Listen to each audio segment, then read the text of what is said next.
A number of things to unpack from tonight. Some pitching struggles. Again, a pair of homers from Kyle Tucker. And, of course, that big 6-run inning for the Rangers really kind of set the tone and changed the course of the game. It's another tough game for the Astros. It's kind of been the story of the season so far. But no question as to the fight in this team. They got down early and never quit. They came this close to just getting back in it. Yeah, you saw a lot of quality at-bats, and I think that's something that I don't want to say has been missing because they have been hitting the baseball. They did a nice job with runners in scoring position, but there's just no such thing of a team that is designed to come from behind. Yeah, again, that third inning for the Rangers, 6 runs. It really set the tone and changed things and got this game going for them. Can you break down that third inning for us, Brian? Well, it started with Corey Seager, and Corey Seager has given J.P. France fits, but he's up there with nobody on and 1 out. But J.P.'s pitching him very carefully, ends up with a walk. Evan Carter is the guy he really wanted to attack in that situation. It's a base hit. Now you've got Adolis Garcia, who you want to be careful with. And everything just kind of snowballs from there. There's certain guys in the lineup that J.P. was trying to be very careful with, but those guys would get on base by a walk, and then JP's the guy who pitches the contact, and that ends up with base hits, and it just goes from there. Yeah, I thought JP in this inning especially just never really got comfortable. I thought that his tempo picked up. It looked like he was rushing a little bit, and you really saw the command go away. He was missing high a lot, breaking balls off the plate, really wasn't spending enough time in the zone. And when you have an offense like the Rangers, you're facing a team like this, you have to be ahead of the count. If you're not ahead in the count, you're in big trouble. It's a tough combination. It was a lot of big misses outside of the zone, kind of non-competitive ball pitches, and then pitches inside the zone that missed spots into bad locations where you don't want to be, and that's a recipe for a lot of offense. So J.P. France gives up 8 tonight, walks 4. We talked a lot about starting pitching in the pregame show. Mike, the last handful of games for these starting pitchers. It's been a rough stretch, to say the least. Yeah, to say this is a bumpy road, I think, is a vast understatement. And it's unfortunate that it has to come, in a row. 5 games in a row. So, so what needs to happen here? You just need to continue to get your work in. They do need to make sure that there's been a few too many walks, few too many non-competitive pitches, and just get back putting the ball in the strike zone the way you want them to. And these kind of short starts, they hurt you in that game. You end up digging a big hole that is going to be really tough to dig out of, but they have residual effects down the line. The bullpen, once again, is taxed. You end up throwing Ryan Presley and Josh Hader in situations where they're not trying to lock down wins. So moving forward into tomorrow, all of a sudden, the roles that guys might play coming out of that pen are changed. Well, we've seen, you go back to the beginning of this stretch that, it does have a residual effect going not just the next day, but maybe for the next 3 or 4 days. And, Brandon Bielak has been a trooper because he has thrown a lot of pitches in the last week. Well, on the opposite side of things, Dane Dunning did what he had to do for the Texas Rangers tonight. Brian, how would you break down his game? What do you take away from his performance? Well, Dane Dunning did what he had to do. When you're spotted a big lead as a starting pitcher like Dane Dunning had, you just want to go out there and fill up the strike zone. He's a guy who pitches off of movement to begin with. He's sinker, cutter, changeup. He's all over the zone. So he's just going to go out there and allow that to work. When he spotted a bunch of runs by his offense, he knows he has some rope to work with, and he went out there and kind of just put himself in cruise control. Well, was he great? No, he wasn't. Gave up 3 runs in 5 innings. Actually, the Astros hit the ball pretty hard against him. Not necessarily a whole lot of ground balls or fly balls, 5 ground balls, 6 fly balls. Astros had 9 hard hit balls, but he spent a lot of time in the zone, and if the Astros were going to beat him, you were going to have to hit him to beat him once he got that big lead. Hey, silver lining for the Astros, we get to see Ronel Blanco again tomorrow, so that's got to be encouraging for this team, right? It's a little bit of a light at the end of the tunnel. Maybe? Well, you hope so. He's been nothing but spectacular his 2 starts so far this season. You don't want to put all the weight on him, but, the confidence that he's pitching with right now. Now, he's doing the same thing that all these other guys have done. He's pitching against the same team. J.P. France did it today, the same team 2 times in a row. But the way that changeup, the command he's had on that pitch, I don't think it really matters. If he gets ahead in the count and he's using his fastball, make them respect the fastball, the changeup is going to be devastating again. And what you certainly don't want for Ronel Blanco is him to feel extra pressure, like he's the sole hope for getting out of this rut that the team is in, especially that the starting pitching is in. You want him to go out there and be able to pitch his game. He's been so good so far this season, and just the depth of repertoire. He went into last season as a starter basically with a reliever's repertoire. He was throwing a bunch of sliders and then using his fastball off of that. Now relying heavily on that changeup. He has a full mix of pitches to go out there with. Well, now he's got 3 weapons, and the changeup is absolutely a weapon. It makes the fastball play up. It makes the slider play up, but you don't want him going out there thinking that you need a stopper. You know, he needs to go out and just be Ronel Blanco, because he has been nothing but spectacular. He puts more pressure on himself, might start gripping the ball a little bit tighter, and you never know what happens there. You know, it's it feels like you know, we've been in this situation here for too many days in a row, and we got to continue to grind. You know, that's it. You know, we got to fight and figure out a way to get those guys through 5-6 innings, and I know they're capable of doing. But right now, it's not working out our way. That being said, you got Ronel going tomorrow, probably the man you want on the mound right now. How imperative is it that, you know, he just continues doing what he's doing? Yeah, you know, hopefully he goes back out there and has quick innings and give us some quality innings and you know, give us a chance to win. He's done that all year, so he's the guy that we want up there right now. Has there kind of been a common theme with the way some of these starts have gone over the past 4 or 5 days? You know, it's just, you know, there's some walks in there. Long ABs, we haven't been able to like finish hitters off. Like we get ahead, and then we can't execute that pitch that we need with 2 strikes. And you know, that's a tough lineup. We face some really good lineups, and at the end of the day, you just gotta put hitters away. You have a veteran team and you're in a rut like this. Is it something you need to say to them, or is they already know what they need to do and have to execute? No, we have conversations. You know, veterans or young players, these guys, they're coachable and they need to hear what we have to say. And I think, you know, we need to find a way to get over the hump. You know, because there's some inconsistency on how things are going, and we know how to do those things. We just got to come out and get it done. If not, we're going to find our ways. We're going to find we're going to find ourselves like digging ourselves, you know, every single day, and we don't want to do that. We're a better team than the way we're playing right now, and it's just a matter of time when everything kind of clicks and we get going. You did start to play a little better after they hit Alvarez. We did not like that. Yes, we did not like it. Did you think? I'm assuming you guys thought that you were in there. I'm not going to say. We just did not like it. Is that something though that can give a little energy boost right now, especially? You know, our team doesn't need no energy boost, but we just did not like the way that went there in that inning. So. I don't know if you saw Loperfido hit 3 home runs tonight, including a grand slam. Have you guys been talking about him at all as far as maybe a guy you could maybe be caught up at any time? You know, I'm one of those guys that like to, you know, check and call managers and hitting coaches just to keep track of our players. And obviously he got off to a really hot start, so we're keeping track of him and so many other players. But it's nice the fact that he continue to swing the bat well through spring training, and he's carrying that on AAA. That's a really good sign for Joey.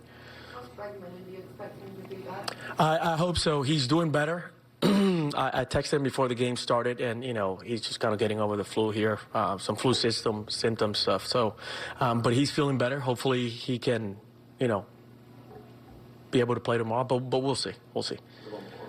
Mac, you know, after he sprinted, he felt better. Again, we'll see when he walks up here tomorrow and see if, you know, after he hits in the cages and get some work in the outfield, see how he feels. Yeah, what a shocker. Adolis getting something started against the Astros. This guy is just terrific. It just seems as though he rises to the occasion. When there's something on the line, He wants to be the one to get it done. You see Evan Carter swinging the bat well. 3 hits tonight, a couple of RBIs to go along with that. But the hit parade just continued to go. They continued to put runs up, and that's what you have to do against this Houston Astros club, because they're just as explosive as the Rangers offense. So you can't just say, okay, we've got 12 runs and we'll just leave it at that. The line just kept moving. Langford getting hit there. And then Jonah Heim, ground ball here. That scores a run, not able to turn the double play. Altuve bobbled that one. So that helps the Rangers. Any run you can get against this Astros club, you gotta love it. And I'll tell you what, Jared Walsh swinging the bat, picking up a couple of RBIs, and that 6th inning was huge. That ended up being the difference in the ball game. So 4 runs in the 6th inning to pile things on and get it to 12. A little bit of breathing room, so that was good. Yeah, they definitely needed that. It was great coming from Evan Carter, another guy who just plays well above his years. A couple hits tonight, 3 hits, 2 runs, and scored an RBI. He's with Emily Jones right now. Thank you very much, Evan Carter. We talked before the game about this offense, you know, being on the verge of breaking out and wanting to put it all together. It seems like you guys were able to do that tonight. For sure, yeah. I mean, it was on full display. Everybody, you know, taking walks, having great at-bats, and putting the ball in play whenever we needed it to, so it looked awesome. 3 hits for you tonight. How much more comfortable are you feeling at the plate to start the season? Yeah, obviously, when they fall, it makes you feel all the confidence in the world, and hopefully we can keep it going. When you look at this team and how it's kind of evolved, even in your time here and dominating this series the way that you guys have going back to the postseason, what kind of confidence does it give you to beat a team like this?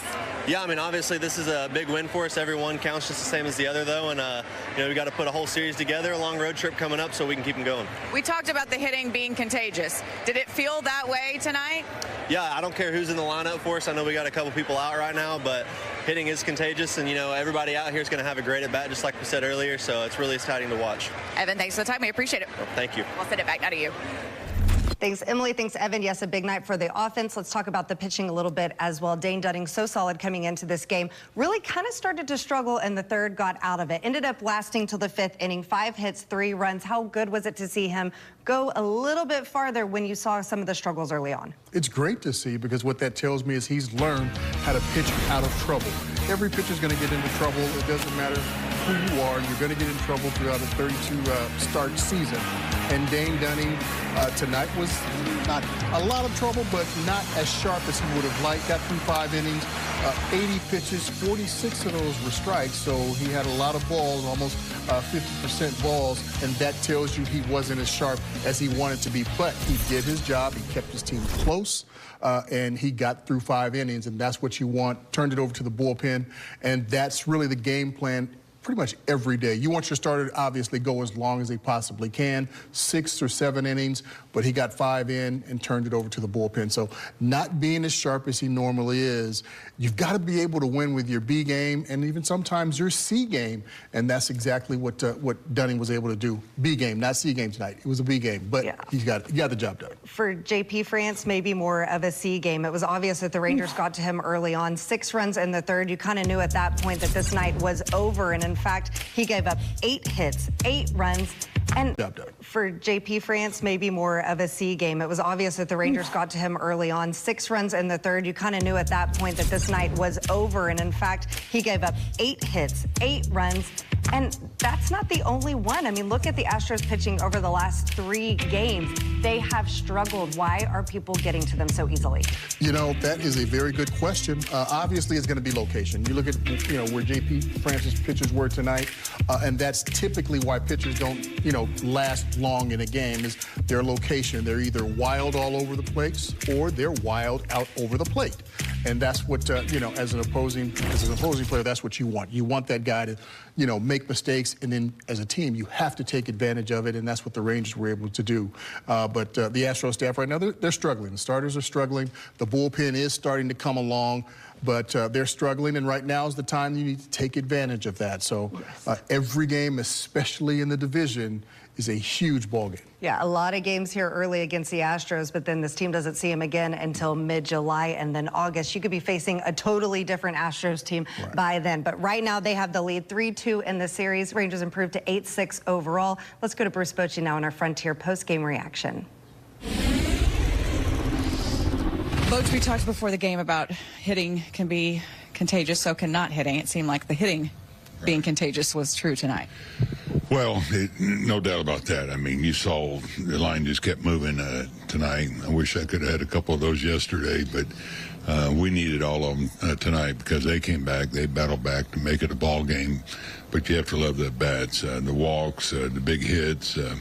Guys really had good focus tonight, just throughout the quality of bat after every at bat. I just love the way they went up there with that good approach all night. What'd you see from Dane? Dane was pretty good. Wasn't quite as sharp. He had to work hard at times, but overall, it was a good job. We tried to save him a little workload because he's been a horse for us, and so we got him out of there. And a couple of guys in the pen struggled, but we hung on. But I think overall, Dane did a nice job.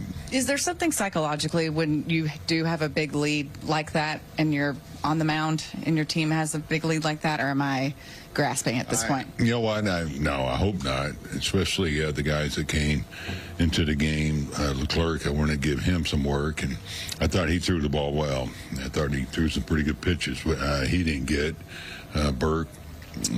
He looked so good, the first hitter, and then after he hit Alvarez, it looked like he lost some focus there and couldn't get on track, and Anderson just left some balls up, but he finally regrouped and made the pitches when he had to. But it's it's not a case where you got to let up, especially in this ballpark, especially against this ball club, man. You got to keep pushing. It does not appear there's any love lost between these two teams. Does it add to a regular season game number 14 or whatever it is? And you know what? I think a little bit. I mean, you hear the noise up there when Garcia gets up there. They let him have it pretty good, and I think he loves it, though, to be honest. And but overall, as far as this series, it should create a lot of interest. Coach, thanks for the time. Okay.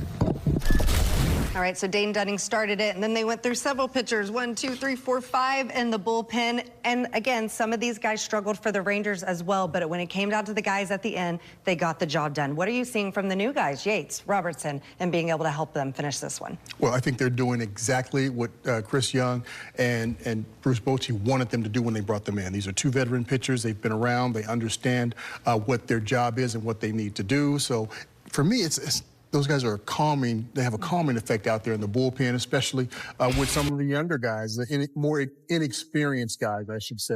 Some of these guys are a little bit, close to 30 years old. So watching these veteran players or pitchers go out there and get the job done, how they prepare themselves for every at-bat, for every game, every situation, they're ready, they go in, and more times than not, they are going to deliver. That is why they're veteran pitchers. You don't become a veteran anything unless you're getting the job done the majority of the time. And it's great to have Robertson and Yates out there in that bullpen, especially at the back end. Dane, how did you feel out there tonight?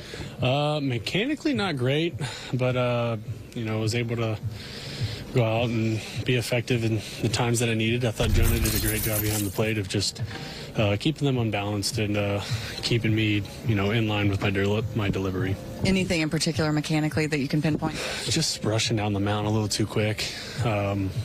Just not holding on my backside as long as I need to. When you get the run support that you got from the offense, what does that do for you out there, especially when you don't feel like you're on mechanically? I mean, it helps out a ton. Those get away with a couple more pitches, as it goes along. Ran into that little bump in the road of the fourth inning and just had some singles that kind of bled through, and then Spinney made a fantastic play. But it's just, in those situations where it's like, those couple runs score, like when the offense goes out and does their job and, puts up a lot of runs, it just makes that a lot easier. Everything physically fine on the comeback, or you're good? Everything physically fine. Yeah, I just caught the tip of my glove. Just kind of pissed I didn't catch it. But yeah, I caught the tip of my glove and just pulled my fingers backwards, but that's about it. How do you feel like this rivalry has kind of been elevated a notch considering the postseason last year? I mean, in general, it's just a big rivalry, and it's a series that battle for Texas essentially. But no, I mean, there's mistakes made on both sides that happens, and I think we're all fighting for wins. We're all competing to win the whole thing, and I think just tempers flare at times. But I mean, other than that, it's been a big rivalry for a long time.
It is a speed limit enforcement of 100 kilometers ahead of about 200 meters.